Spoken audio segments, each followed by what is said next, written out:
We're always told that distance is the ultimate relationship killer. But what if that's not the whole story? What if the very thing that's supposed to pull people apart is actually the secret to making a bond unbreakable? Today, we're going to dive into the story of Sarah and Marcus, a couple who found out that 1,000 miles apart might just be the thing that brings you closer for a lifetime. It's a crazy thought, right? It goes against everything we think we know about love. But for Sarah and Marcus, the answer wasn't just a simple yes. It actually became the roadmap for their entire life together. Okay, so let's set the scene. It all starts in a place you might not expect, a small town open mic night. We're talking dim lights, probably a church basement, a place where two completely different paths were about to cross. So first up, you've got Marcus. By day, he's a construction worker, building things with his hands.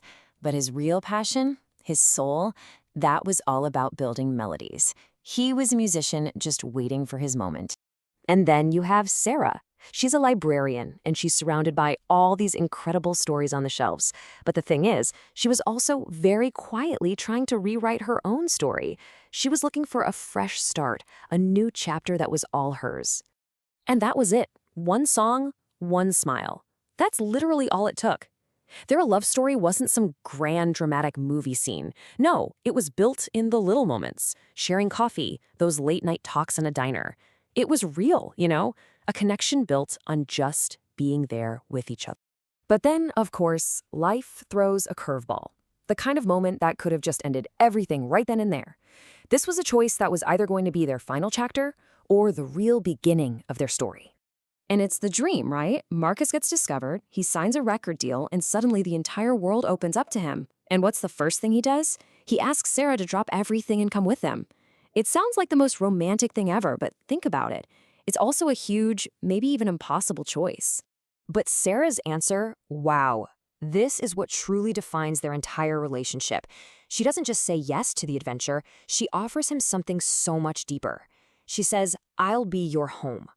She chooses to be his anchor, his constant. She had this incredible insight to know that out there, on that chaotic road to fame, what he was really going to need wasn't another person on the tour bus.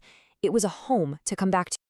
And just like that, this stage is set for their biggest test. I mean, how do you even begin to build a life together when you're literally living in two separate worlds? How do you keep that connection alive when you're miles and miles apart? Just look at this. While Marcus is playing to these massive, sold-out stadiums, Sarah's going back to school, building community programs. While he's living on endless highways, she's putting down deep roots. And this is so important. This wasn't about one person just waiting around for the other.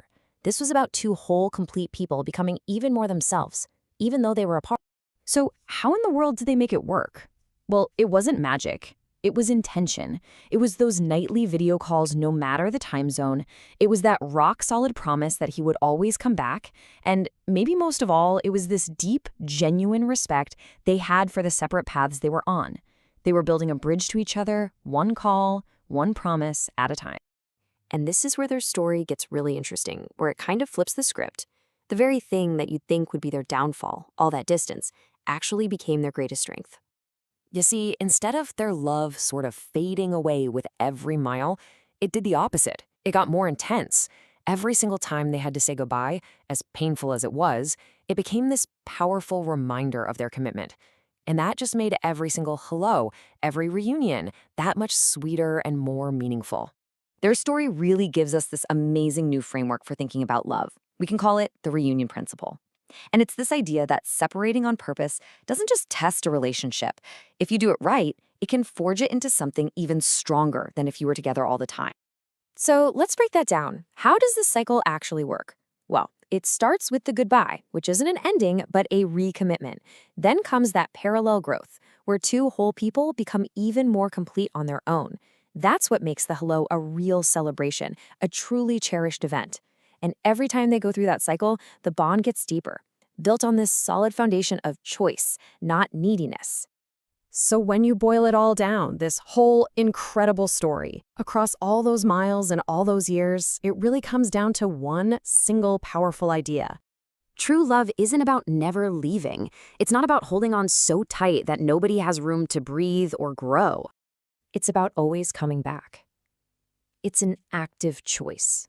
a constant choice, made day after day after day.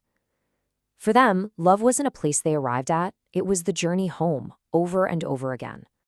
And that really leaves us with something to think about, right? In our own lives. Maybe it's not about physical miles, but it's about the little moments. What are the constant choices that you're making every day to come home to the people that matter most to you?